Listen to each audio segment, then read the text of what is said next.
with food, shall we? LiDestri Food and Drink produces 3 million food and beverage items every day just in the Rochester area. It now employs 750 people locally, and it's slated to add more than 100 next year. Doesn't sound like a mom and pop shop because I guess it's not. It's more like a son and daughter and pop shop right now. I talked to the daughter, Stefani LiDestri, the company's co-president, about her winding path from speech pathology to healthcare and ultimately to the family business. So it wasn't that long ago you were working in a hospital. Yeah, no, I guess it wasn't. And now this.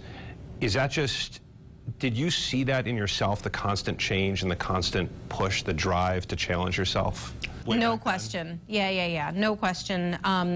I tend to get bored about every 7 years. I've actually decided to, look at that pattern. And I love it, actually. I love that I get bored because it pushes me to the next thing.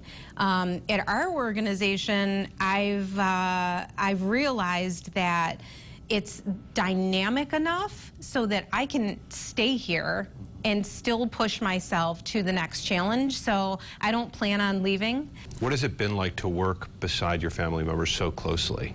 I think that it's really wonderful to work alongside my dad and my brother, and I've become very aware of how fortunate we are that we can do it and do it well.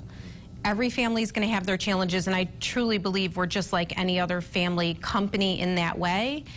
But we have this luxury that each of us truly complements each other in the things that we want to spend our time on.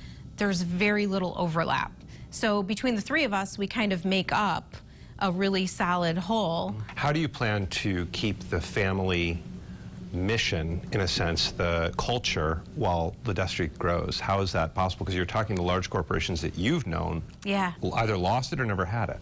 I think about 3 years ago now, we formalized our values at LiDestri, and we did that not in a silo, but talking to the organization at large. And we pulled everything from our past and looked at where we want to go and said, what applies to the future, and let's take that with us and leave the rest behind. And you walk around our facilities and talk to anybody, any of our 1,300 employees, and somebody will be able, or each of them will be able to tell you a little bit about the values and what it means to them. It's really become ingrained in our culture. We keep talking, especially in today's day and age, about women breaking ceilings. Yeah. Do you ever consider your role in that and what you've done to forward that? I don't, actually. I don't really think much about being a woman. That might sound strange, but I think that has something to do with my father never creating a differentiation for me. Possibly some of it's generational. I'm 48 years old, and I feel that women in their 40s or younger are maybe less up against a wall when it comes to issues of being a female in the world of business, and I'm so fortunate for that. Coming up on News 8 at 11, we're going to hear from Stefani's father, Giovanni, an immigrant who sought and found the American dream right here in Rochester, and why he's staying put. I'll ask him that.